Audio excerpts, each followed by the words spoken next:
सामान्यतः माना जाता है कि एस्से में पैराग्राफ ही होना चाहिए, जी। क्योंकि वो फ्लो होता है उससे, क्योंकि एस्से में फ्लो बहुत मैटर करता है। जी, जी। इसलिए पॉइंट वाइज या वो फ्लो चार्ट इत्यादि यूज नहीं किए जाने चाहिए। तो हम लोगों को ढूंढना पड़ता है, वो मेहनत करके बना देते हैं, तो हम लोगों को उसमें उतना मेहनत नहीं करना पड़ता। केवल एक वीडियो देख लो, उसका थोड़ा सा कुछ जो चीज़ें लगता है कि हम भूल जाएंगे, उन्हें कहीं लिख लो, फिर पुनः रिवाइज कर लो। वो आंसर राइटिंग एक कला है जो कि निरंतर अभ्यास से विकसित होती है। पहले दिन से अपनी ये सोचे कि पहला आंसर लिखेंगे, बहुत जानकारी है तो बहुत अच्छा लिख दें, ऐसा नहीं होता। केवल ऑप्शनल के कारण बाहर होते। जीएस में मेरा स्कोर डिसेंट हर बार आया है, 409, 411, 393 इत्यादि।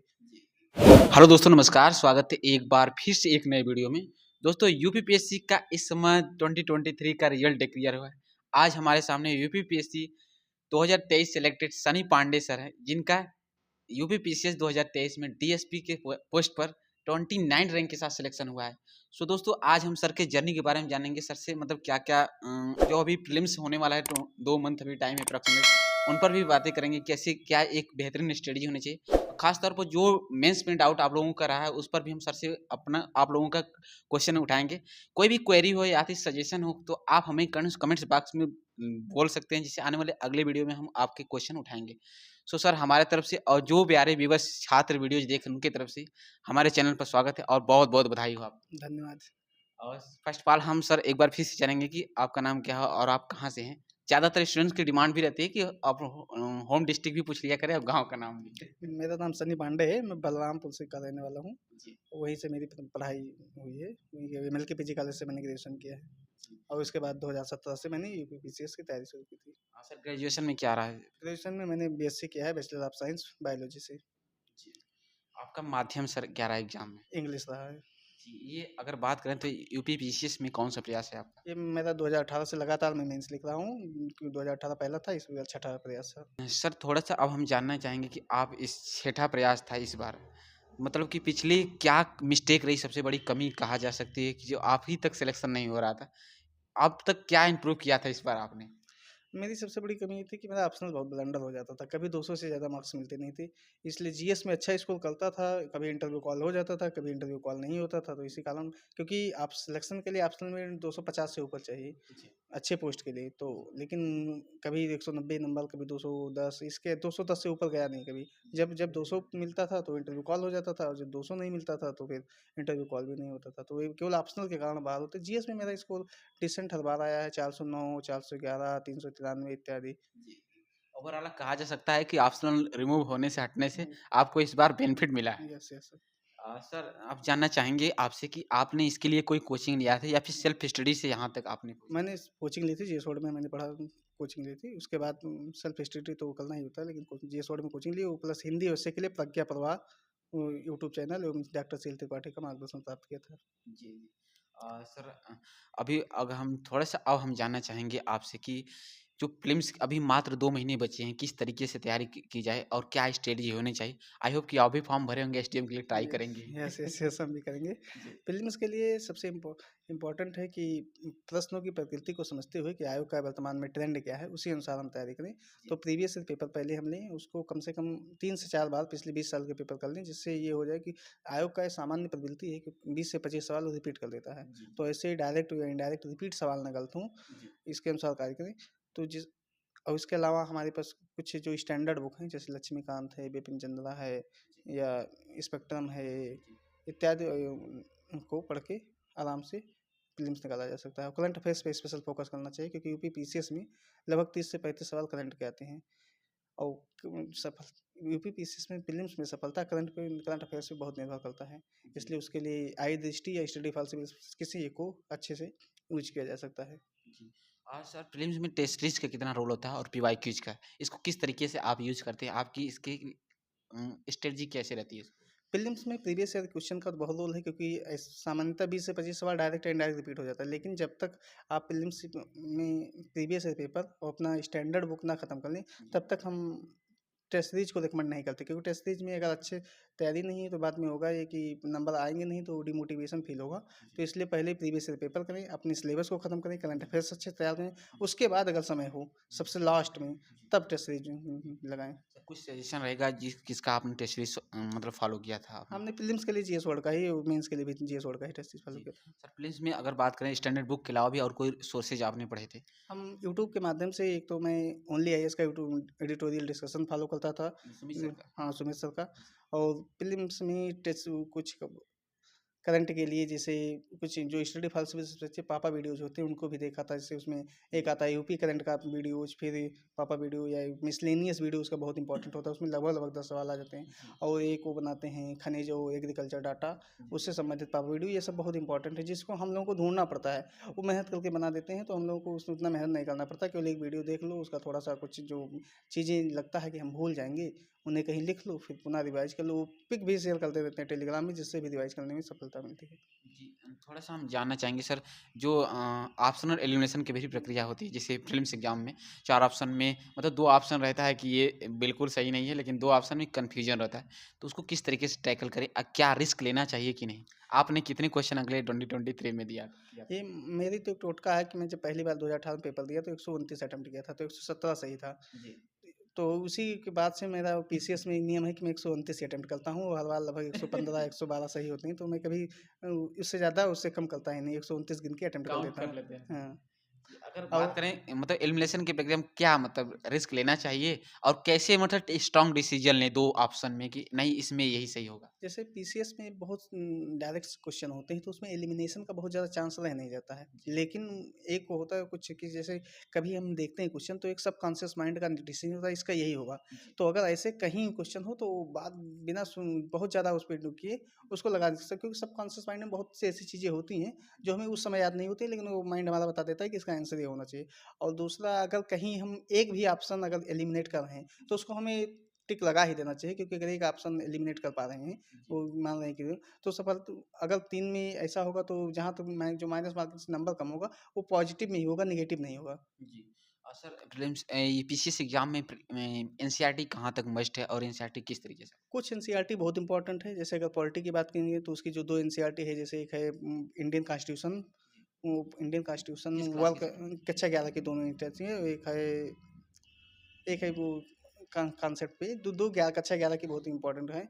और भूगोल में 9 से 12 की एनसीईआरटी बहुत इंपॉर्टेंट है। इसी प्रकार अगर हिस्ट्री की बात की जाए तो इसमें ओल्ड एनसीईआरटी जो रमेश चंद्र, सतीश चंद्र और विपिन चंद्र, और एंशियंट में मैं नाम भूल गया, जी, जी। तो उनकी इम्पोर्टेंट है। सर प्री के बाद आफ्टर 4 मंथ मेंस का एग्ज़ाम होता है, तो मेंस के लिए अपनी तरफ से क्या मतलब सजेशन रहेगा और क्या किस तरीके से आप स्ट्रेटजी बनाएँ? पेपर वाइज़ थोड़ा बताइए सर। जीएस 1 से लेकर जीएस 6। मीन्स निकालने का सबसे इम्पोर्टेंट चीज़ है आंसर राइटिंग, और आंसर राइटिंग एक बेसिक की तैयारी होने के बाद जी। शुरू कर देनी चाहिए, लेकिन पहले दिन से आंसर राइटिंग नहीं करनी चाहिए, जिससे रीज़न ये होता है कि हम आंसर बहुत गंदा लिखते हैं, तो उससे कॉन्फिडेंस नहीं दे पाता है। तो इसलिए एक बेसिक जो फाउंडेशन आपका तैयार हो जाए, क्योंकि केवल अगर हम एक टॉपिक पढ़ के आंसर राइटिंग करेंगे, जैसे कोई इंडियन सोसाइटी का हम मान लो पढ़ लिया, उसके बाद हम आंसर राइटिंग करेंगे, तो इंडियन सोसाइटी के आंसर लिखने में हमें कुछ इकोनॉमी की भी बात लिखनी होती है, कुछ कॉन्स्टिट्यूशन की बात लिखनी होती है, तो जिससे हमारा आंसर इंटीग्रेट हो जाता है। और जब हम केवल अगर इंडियन सोसाइटी पढ़ के आंसर राइटिंग करेंगे तो उतना अच्छा आंसर नहीं हो पाता है। इसलिए हमें आंसर राइटिंग फोकस करना है, लेकिन कुछ समय बाद जब हमारा फाउंडेशन तैयार हो जाए, और इसके लिए पेपर वाइज स्पेसिफिक रणनीति, जैसे पेपर 1 में हिस्ट्री है, सोसाइटी है, ज्योग्राफी है, आर्ट एंड कल्चर है, और पोस्ट इंडिपेंडेंस है। तो इसमें प्रत्येक के लिए हम, जैसे हमारा माध्यम इंग्लिश है, तो हमें कुछ ओनली आईएएस का एक प्रहार मैगजीन होता है, उसका हमें बहुत लाभ मिला, क्योंकि वो एक कंडेंस नोट्स होता है, तो जिसमें जैसे सोसाइटी का 50-60 पेज का नोट्स मिलेगा, तो ये इत्यादि कुछ जो हम फिल्म्स में बुक पढ़ते ही हैं, जैसे स्पेक्ट्रम पढ़ा है तो उसका हम यूज कर, मेंस में आंसर राइटिंग होता ही है। जी। और सर इस बार पेपर 5 एंड 6 ऐड किया गया था, तो उस जनरली छात्र का डाउट है कि हम उस तरीके उसको किस तरह से कंटेंट कलेक्ट करें?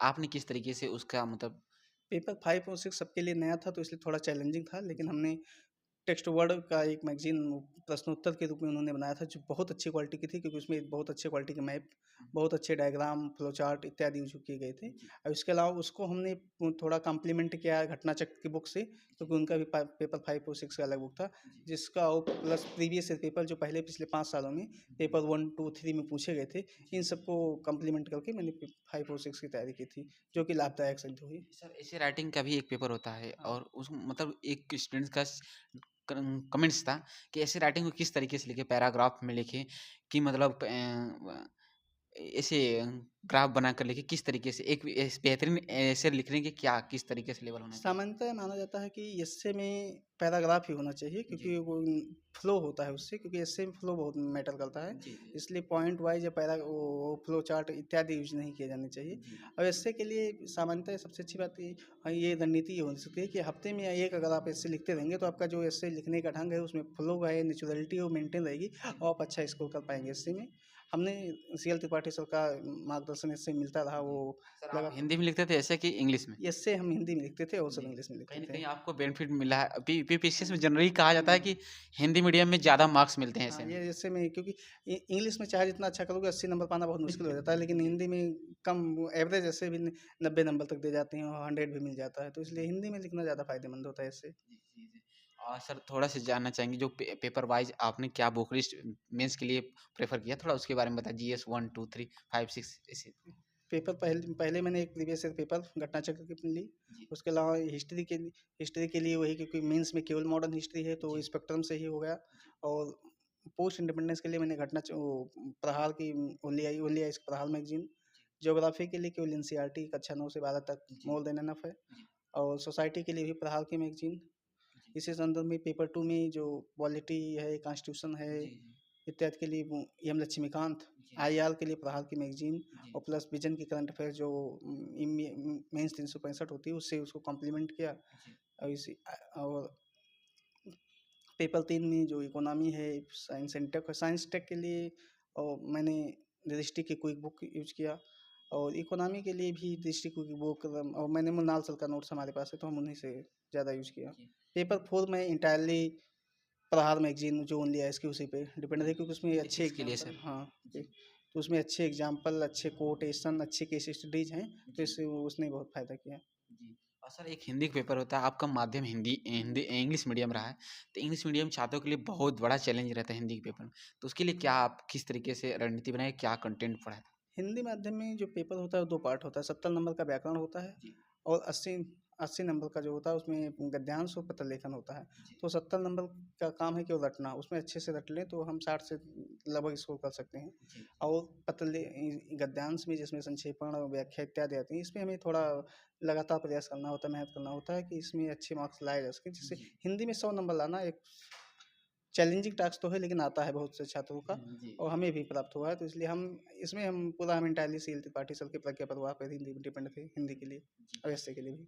सर जो नए स्टूडेंट्स हैं या बिगिनर्स हैं, वो अगर पीसीएस की तैयारी करना चाहते हैं, तो पहला कदम इस तैयारी में किस कहाँ से स्टार्ट करें? शुरू कहाँ से करें? पहले मेंस का सिलेबस डाउनलोड करें, जी, उसको देखें।